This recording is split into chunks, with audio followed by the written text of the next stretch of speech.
How to use Math Notes on iOS 18. Let's get started. Math Notes is integrated directly into the Calculator app, allowing users to either type or draw equations on the screen. Launch your Calculator app. Now click on the calculator icon given at the bottom left. Select the option Math Notes. With that, you have just enabled Math Notes. Click on this paper and pen kind of icon. Now over here you can type in any equation that you want to solve.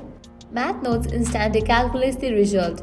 This feature eliminates the need to switch between apps, making it a convenient tool for quick calculations. One standout feature is its ability to recognize handwritten equations. You can draw your equations and Math Notes will recognize them, even if your handwriting is not perfect. If the app is unsure about what you have written, it provides feedback so you can correct mistakes, making it a time saver, especially when you are in a rush. Another impressive feature of Math Notes is the ability to import equations.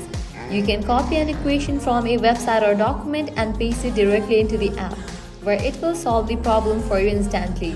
This is a great tool for complex problems that you don't want to type out manually.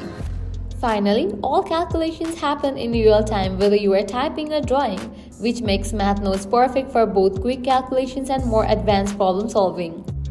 Whether you are a student, an engineer, or just someone who needs to do quick math, this feature can greatly improve your productivity. So that's a wrap for this video. If this guide was helpful, do not forget to like, share, and subscribe to our channel. Thanks for watching.